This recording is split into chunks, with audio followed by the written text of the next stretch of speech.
What's up guys, what's up my people, it's your boy again. Nkuko agenda mbibabwira nitwa Mr. Ila, bagenda mbageza ibintu biri trend, ibintu bigezweho. Uyu munsi ngiye kumbagarukira kuri hitmaker mega hit Nigerian boy yitwa Omah Omah, ni singer, songwriter, ni record producer. Saurusco Omare ari producer.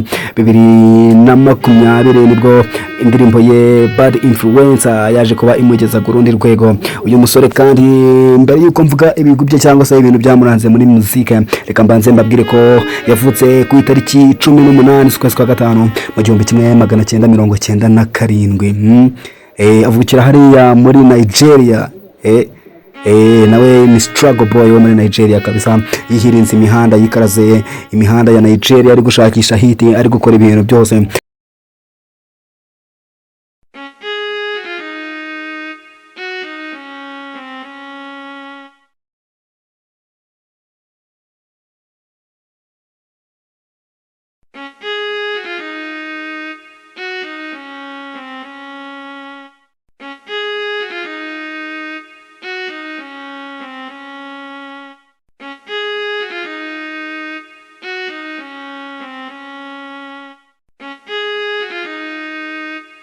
So guys, usibye Bad Influencer yakoze ikaza kuba yamenyekanisha ayo mutipe, yakoze indirimbo nyinshi, yakoze Do Disturb, yakoze Godly, yakoze Understand, yakoze Attention, yakoze Soso, ndetse n'indi ndirimbo iheruka hit yakoze cyane bayita With You featuring Davido, n'umwe mu bahitinzi baramuzi cyane muri Afrika.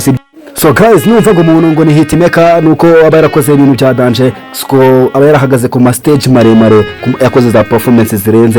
Uyu mutipe yakoze stage ya Kigali murayize, yakoze stage za Canada, yakoze stage Berlin, yakoze stage London, yakoze stage US, yakoze stage Canada, yakoze ama stage akomeye mu isi, yagiye ahagararana n'ibyamamare, yagiye akora ama featuring n'abahanzi bakomeye muramuzi, yakoranye na Davido, yakoranye n'abandi bahanzi biwabo muri Nigeria. Si ibyo kuko yagiye afata n'ibihembo, yagiye yegukana ibihembo bikomeye. Ikizwi cyane ni igihembo yegukanye bita Head muri 2022. So guys, uyu muhungu kandi yagiye avugwa mu rukundo n'inkumi zitandukanye, dore ko nawe yiyita Mr. Lava Lava.